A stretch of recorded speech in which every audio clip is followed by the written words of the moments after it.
Welcome to my channel cultural hub. 2023-এ যারা মাধ্যমিক দেবে তাদের প্রস্তুতি শুরু হয়ে গেছে। এখন শুধু টাইম ধরে mock test, subject wise preparation এবং যে যে বিষয়গুলোতে সমস্যা আছে সেইগুলো শিক্ষকদের কাছে আরও বেশি ক্লারিফিকেশন, এইভাবে তাদের তৈরি হওয়া। তো আজকের ভিডিওতে আমি ভূগোলের একটা বিষয় নিয়ে আলোচনা করব। বিষয় বলতে আজকে আমি টেস্ট পেপার নিয়েছি, প্রিভিয়াস ইয়ারের টেস্ট পেপার 2021-এর টেস্ট পেপার, এবং সেখানে আমি একটা পেজের সলিউশন তোমাদের সামনে তুলে ধরছি এবং এই সলিউশনগুলো তোমরা খাতায় লিখে নিতে পারো। সেই পেজ নাম্বারটা বলে দিচ্ছি, যদি কারোর কাছে টেস্ট পেপারটা থাকে দেখে নেবে। ABTA test paper 940 page number 940।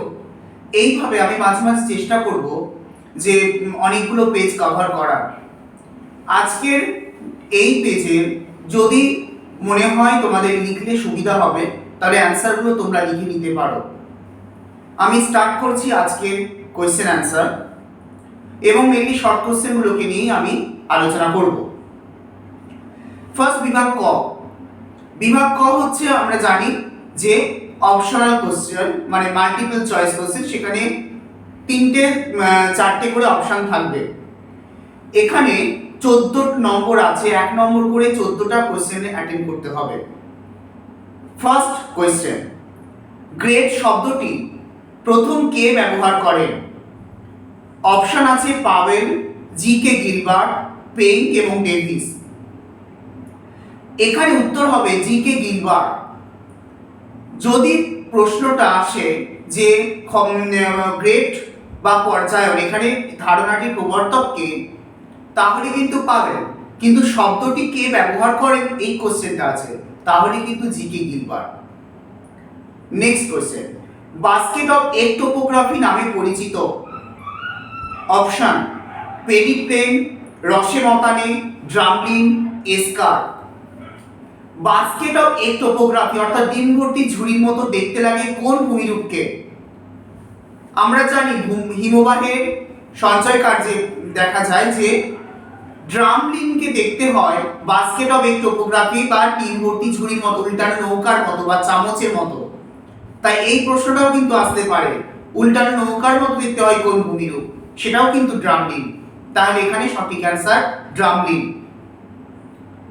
পলল বেজনি গড়ে ওঠে পলল বেজনি গড়ে ওঠে, চারটে অপশন। পার্বত্য উচ্চভূমিতে, পর্বত পাদদেশে, নিম্নভূমিতে নিম্ন গতিতে এবং বদ্বীপ অঞ্চলে। পলল বেজনি গড়ে ওঠে পর্বত পাদদেশে। ঠিক আছে, যেখানে পর্বত এসে মালভূমিতে আসছে সেই জায়গাটা পলল বেজনি বা হাত পাখার মতো ভূমিরূপ গড়ে ওঠে, কারণ সমস্ত পলিগুলো এসে ছড়িয়ে পড়ে চারিদিকে। নিচের কোন অঞ্চলে বায়ুর কাজ সর্বাধিক লক্ষ্য করা যায়?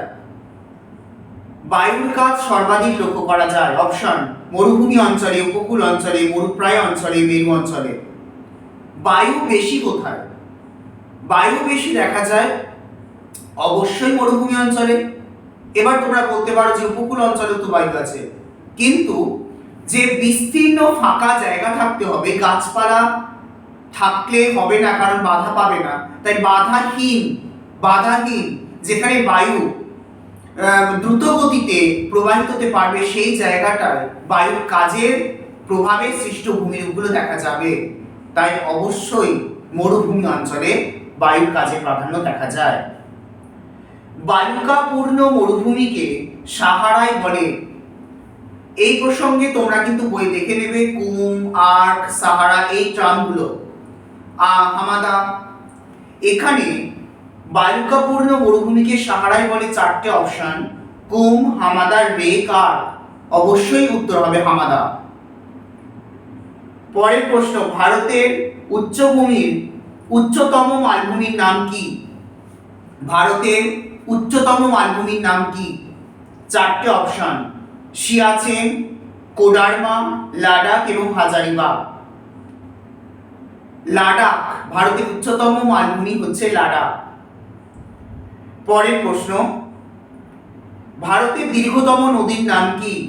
গঙ্গা, গোদাবরী, ব্রহ্মপুত্র এবং যমুনা। অবশ্যই গোদাবরী, ব্রহ্মপুত্র, যমুনা হবে না। বৃহত্তম অবশ্যই ব্রহ্মপুত্র হতো, কারণ জলের আয়তনের দিক থেকে সেটা কিন্তু ব্রহ্মপুত্র। কিন্তু গোদাবরীকে দক্ষিণ ভারতের গঙ্গা বলা হয়, কিন্তু সমগ্র ভারতে কিন্তু দীর্ঘতম নদী গঙ্গা। ঠিক আছে, গঙ্গা। আর যমুনা তো গঙ্গার উপনদী। ভারতের বৃহত্তম মিষ্টি জলের হ্রদের নাম কি? পুলিকট, উলার, সম্বর, ডাল। বৃহত্তম মিষ্টি জলের হ্রদ কিন্তু উলার। ঠিক আছে, উলার হ্রদ বৃহত্তম মিষ্টি জলের হ্রদ, largest fresh water lake of India. ভারতের সবুজ বিপ্লবের জনক বলা হয় কাকে? Father of green revolution of India, চারটে অপশন: ডক্টর এম.এস. স্বামীনাথন, মেধা পাটিকার, সুন্দরলাল বহুগুণা, অমর্ত্য সেন। অবশ্যই এম.এস. স্বামীনাথন। স্বামীনাথনকে ভারতের সবুজ বিপ্লবের জনক বলা হয়। পশ্চিমবঙ্গের ধান গবেষণাগারটি কোথায় অবস্থিত? ম্যানিলাতে, পুনে, বর্ধমানে এবং হুগলির চুঁচুড়াতে। আমরা জানি যে ধান গবেষণাগার ভারতের মধ্যে আছে, এখানে দিল্লির নিকট পুষা এবং এখানে আছে হুগলির চুঁচুড়ায়, তাহলে চুঁচুড়ায়, পশ্চিমবঙ্গের মধ্যে চুঁচুড়ায়। ভারতের বৃহত্তম লৌহ ইস্পাত শিল্পকেন্দ্র কোথায় অবস্থিত? ভারতের বৃহত্তম লৌহ ইস্পাত শিল্পকেন্দ্র, চারটে অপশন: ভোপালে, ভিলায়ে, দুর্গাপুরে, বোকারোতে। ভিলায়ে, বৃহত্তম ভিলায়ে, সরকারি উদ্যোগে।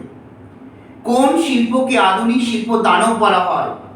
তথ্য প্রযুক্তি, পাট, চিনি, পেট্রোরসায়ন। আধুনিক শিল্প দানব হচ্ছে পেট্রোরসায়ন শিল্প।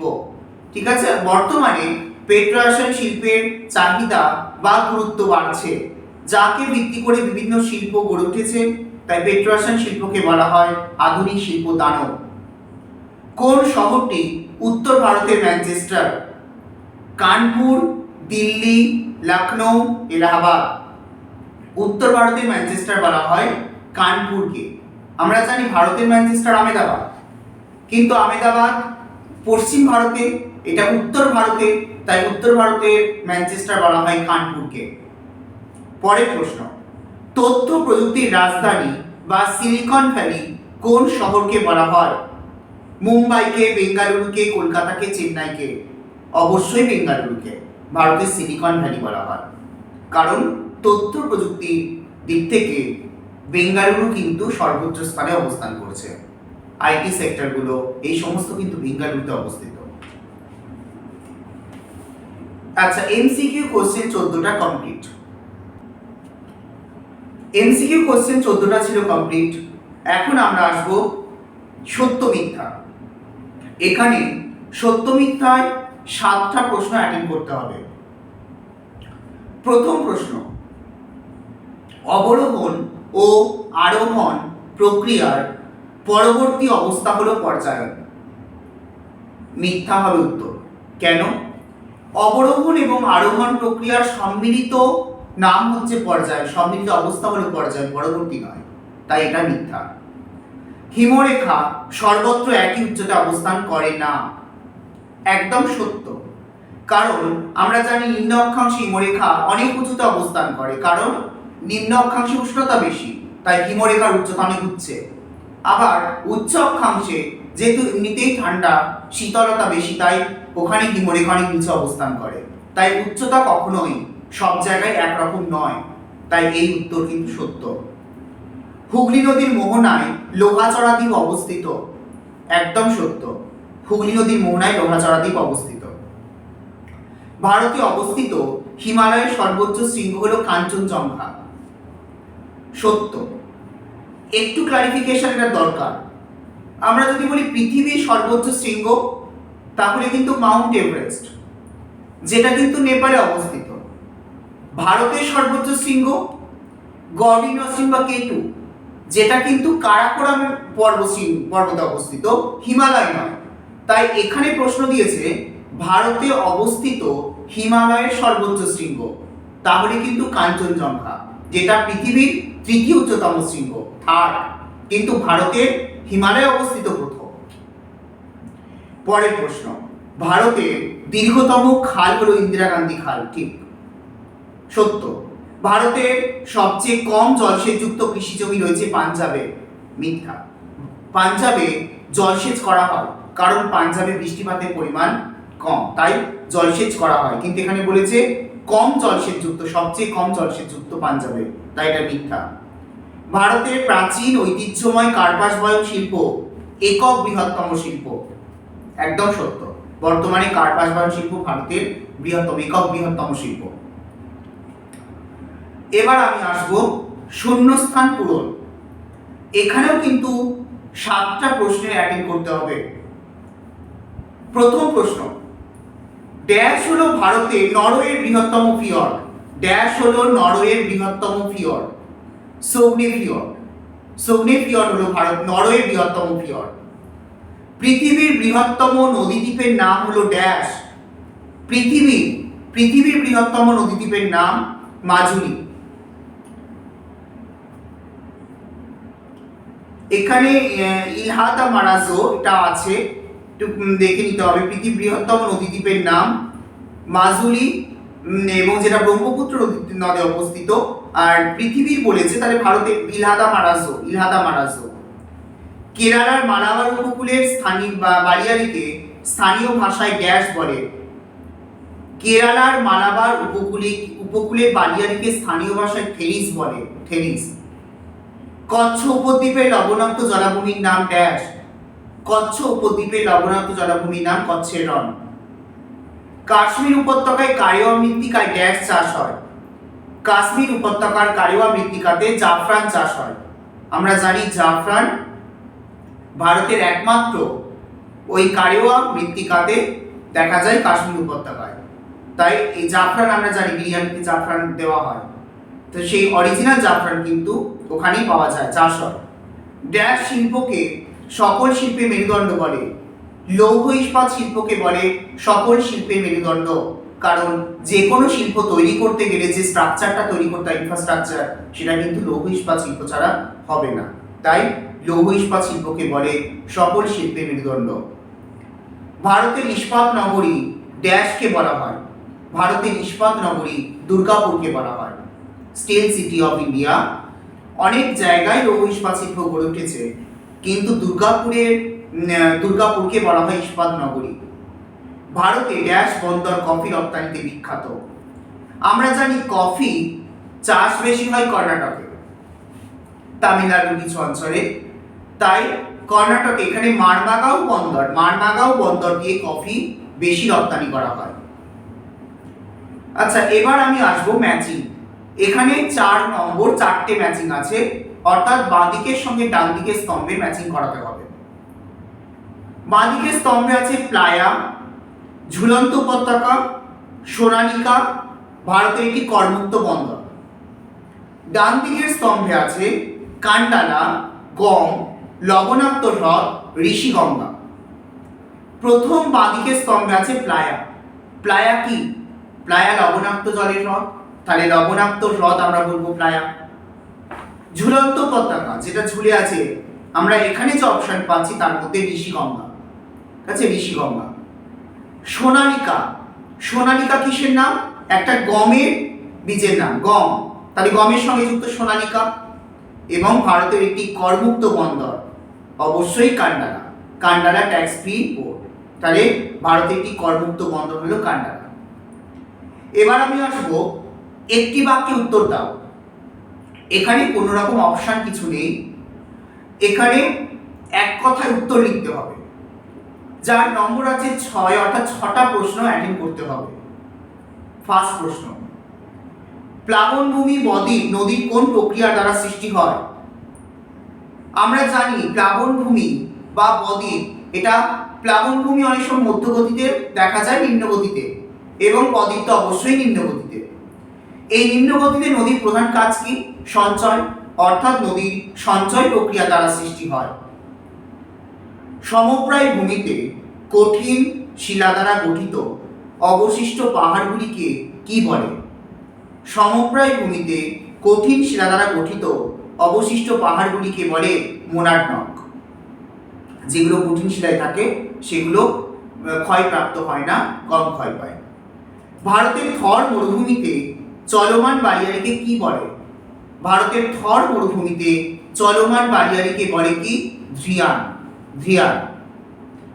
ভারতের বৃহত্তম কয়েলের নাম কি? ভারতের বৃহত্তম কয়েল হলো ভেম্বনাথ কয়েল। ভেম্বনাথ কয়েল হলো ভারতের বৃহত্তম কয়েল। কুমায়ুন হিমালয়ে, আচ্ছা কয়েল কি প্রসঙ্গে একটা বলে রাখি যে মালাবার উপকূলের অবনাক্ত জলের হ্রদগুলোকে বলে কয়েল স্থানীয় ভাষায়। তাহলে এখানে অনেক কয়েল আছে, অষ্টমুদি, কোট্টাশাস্তা, এর মধ্যে ভেম্বনাথ হচ্ছে বৃহত্তম। কুমায়ুন হিমালয়ে অবস্থিত হিমবাহ সৃষ্ট হ্রদগুলিকে কি বলে? কুমায়ুন হিমালয়ে অবস্থিত হিমবাহ সৃষ্ট হ্রদগুলিকে বলে তাল। সোনালী তন্তু কাকে বলে? সোনালী তন্তু বলে পাটকে। কেন? পাটের বাণিজ্যিক চাহিদা অনেক বেশি, অনেক বেশি বৈদেশিক মুদ্রা উপার্জন হয়, তাই পাটকে বলে সোনালী তন্তু। ভারতের প্রবেশদ্বার কাকে বলে? ভারতের প্রবেশদ্বার বলে মুম্বাইকে, গেটওয়ে অফ ইন্ডিয়া। 2011 সালে আদমশুমারি অনুযায়ী ভারতের জনঘনত্ব কত? 2011 আমরা লাস্ট সেন্সাস পেয়েছিলাম, সেন্সাস রিপোর্ট পেয়েছিলাম 2011। সেখানে যে জনঘনত্ব কি আমরা জানি যে প্রতি বর্গ কিমিতে কতজন মানুষ বাস করে, সেটা হচ্ছে জনঘনত্ব।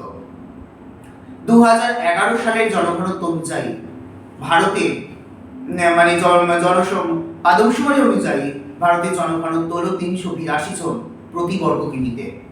382 জন প্রতি বর্গ কিমিতে।